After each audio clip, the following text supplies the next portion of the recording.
This video contains spoilers on all things Twin Peaks, so viewers please be warned, the spoilers are about to begin. The one leading to the many is Laura Palmer.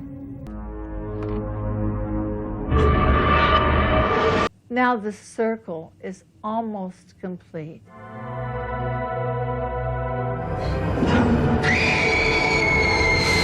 Laura is the one.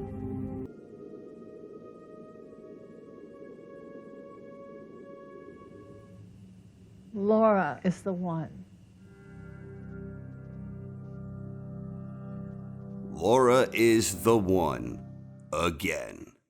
That's one of the most amazing things about Season 3. After more than 25 long years, Lynch and Frost managed to do something truly incredible. This is something that I am not sure they could have pulled off had the series continued the following year after what was seemingly the most horrifying cliffhanger ending in television that I've ever experienced. The original series all started with the mystery of Laura Palmer's murder. Who killed Laura Palmer? In episode 2, the first episode Lynch directed following the pilot, we see Cooper's dream sequence where Laura whispers the killer's name to Dale. Our favorite special agent remembers every single intricate detail from this dream, except for the most important detail. He even remembered that Laura whispered the killer's name to him, he just couldn't remember who it was. But David Lynch knew who it was, and he never really wanted it revealed. As we all know, the network inexplicably forced their hand and made Lynch and Frost reveal the killer. This was extremely well done, I might add. To this day, I am absolutely flabbergasted that Maddie's tragic demise aired on network television back when it did. Leland had a powerhouse exit, and then the show inherently needed a makeover. The genie was out of the bottle. The mystery of Laura Palmer was settled. As a result of the incompetent network knuckleheads who strong-armed Lynch and Frost, the mystery of Laura Palmer's death was now, like Laura, dead. Season 2 was forced to go through a transitional phase here. Personally, I think some fans are a little harsh about some of the episodes during this stretch, but most fans would surely agree that later in the season, the ball was rolling with new momentum. That momentum culminated in a powerhouse explosion of vintage Lynch in the Season 2 finale, where even Laura Palmer herself resurfaced in what appeared to be a doppelganger capacity.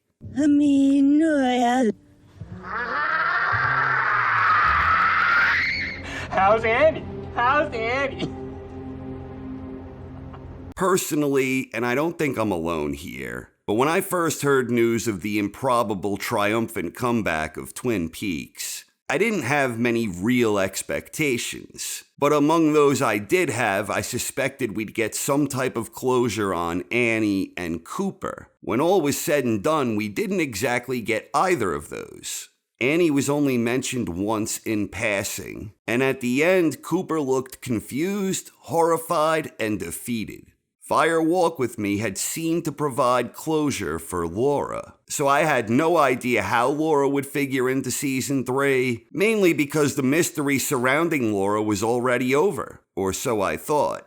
Early in Season 3, Laura again whispers something to Cooper, only this time she is afterwards somehow seemingly swept away. At the end of Season 3, after Carrie Page screams, we once again see Laura whispering to Dale, in a much tighter shot than what we got in Part 2.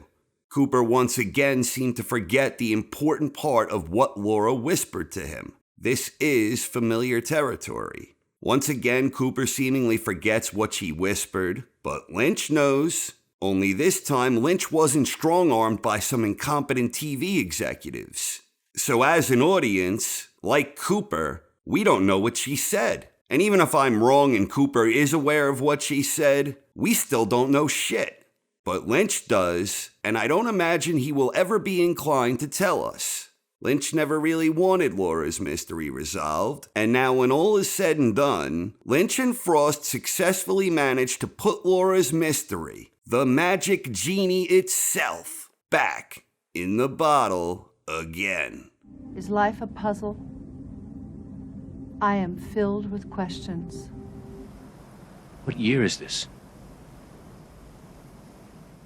So in a very real way, Lynch and Frost masterfully managed to finish Season 3 by placing Laura Palmer back at the heart of the mystery. I believe this would have been inherently more difficult to accomplish had Season 3 happened all of those years ago immediately following Season 2. And the reason I say this is because recently, really for the first time since Season 3 ended, I find myself again wondering what Season 3 would have been like had it happened in 1991-92. Don't get me wrong. I absolutely cherish Season 3, and I am still now and will always be itching for more, or more accurately, itching for any new content from Lynch in a filmmaking capacity, with fingers crossed that rumors of a new series come to fruition.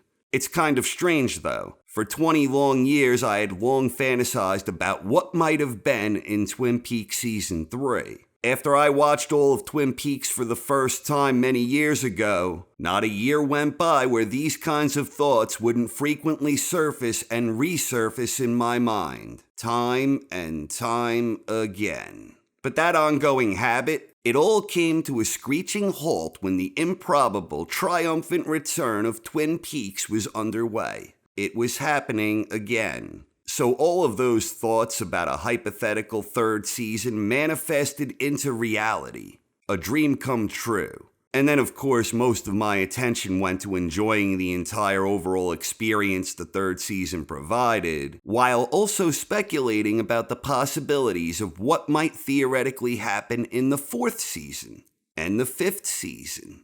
Exactly 3 years ago today, we were right in the middle of Twin Peaks Season 3. Part 12 would have been the most recent episode of 3 years ago, and strangely enough, on the 3-year anniversary, I finally ventured back into that old habit of wondering what Season 3 could have been like in the early 90s. That old habit suddenly crept back into my mind's eye.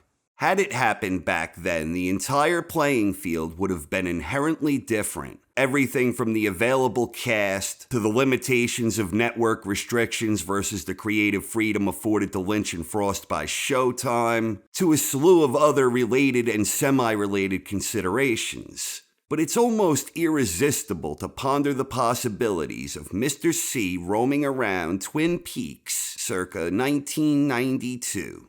While Season 3 did adequately fill the gap of what Mr. C had been up to for 25 years, the idea of seeing Mr. C doing his thing to the characters we know and loved, that alone had the potential to be something incredibly special. But that's the thing of it. Had Season 3 happened in 1991-92, it feels like the story had become centered around Cooper being stuck in the Black Lodge, and Mr. C on the loose, in a union with Bob, hoodwinking Twin Peaks residents left, right, and center. Had Lynch and Frost tried to make Laura Palmer re-emerge as the center of the mystery back then, I really believe that it would have been extremely difficult to pull off back then, just a year after their hands were forced to reveal the killer.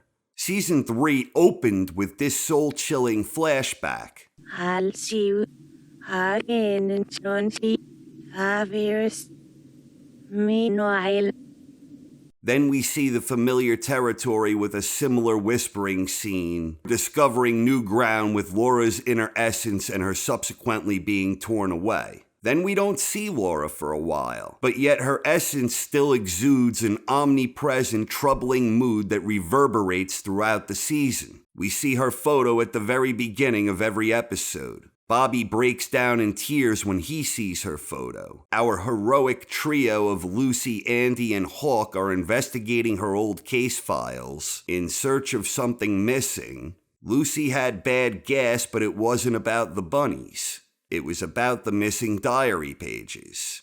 If there was any closure on Annie, it came from the fact that she kept the mystery alive and helped the dream come true because of that diary entry. Of course, we also have the scene of Laura's essence, seemingly a creation of the fireman, and set off onto her path by Senorita Dito. Now, before we get into Cooper's meddling ways where he changes the past, let's take a step back.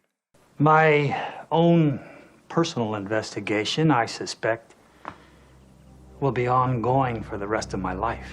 The very first scene we see that happens in Twin Peaks is good old Dr. Jacoby. He's having a shitload of shovels delivered. I'm sure I wasn't alone wondering how the hell Jacoby fit in and what the hell he was up to, because his character's entire driving force was originally centered around Laura's unsolved murder. So Jacoby is spray painting all of these shovels, and we ultimately learn that Jacoby is selling these golden shovels, 2 coats guaranteed, so that people can shovel their way out of the shit. Jacoby is just one of many characters whose primary motivation was altered when the knucklehead television executives strong-armed Lynch and Frost. Jacoby now ultimately serves as the motivating inspiration that prompts Nadine to set Ed free so he could pursue his true love, Norma. Ed and Norma appear to have a happy ending, together at last, after so many long years of quasi-forbidden love. Never wanting to hurt anyone, and never just taking what they want.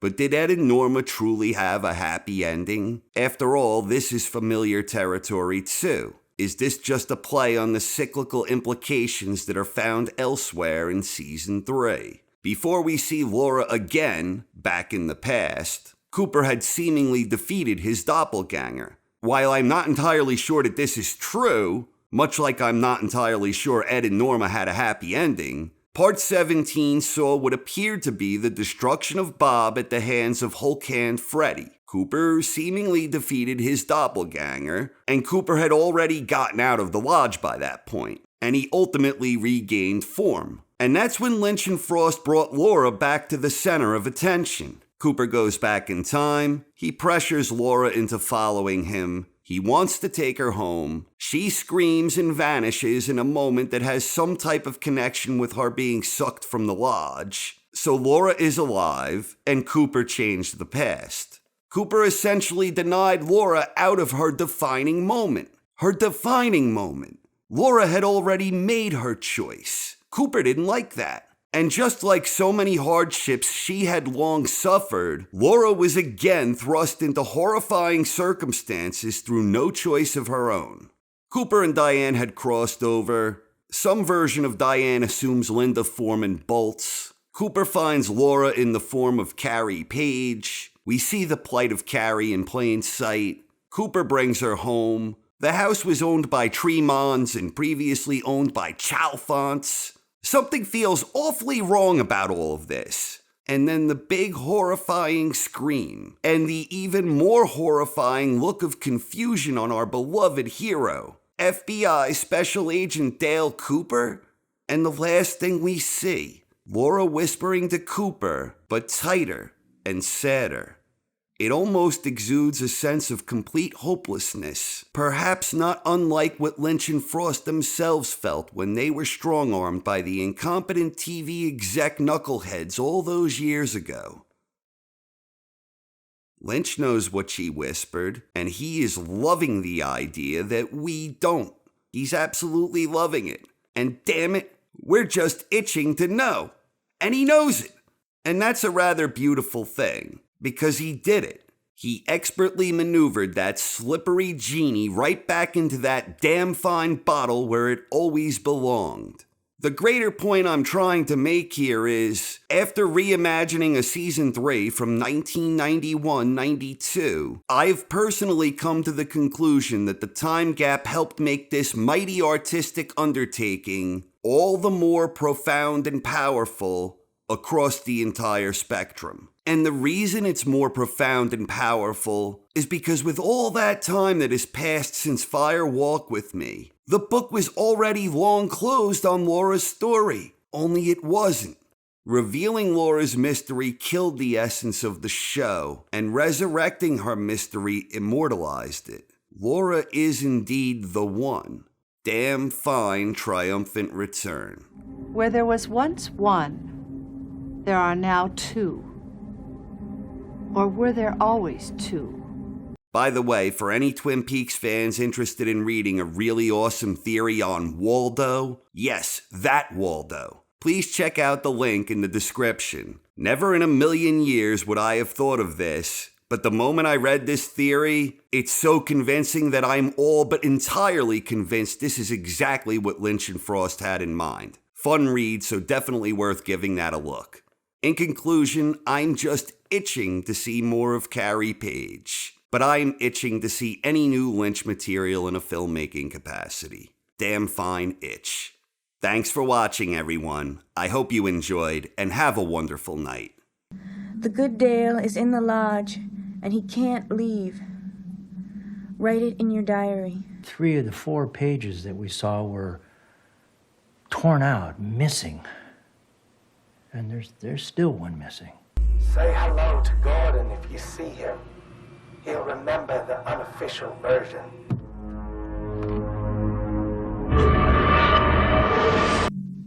Don't take the ring, Laura.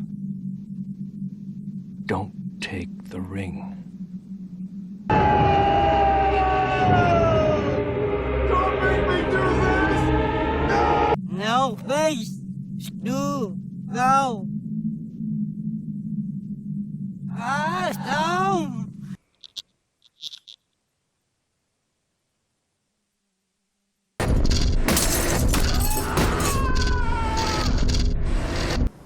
What year is this?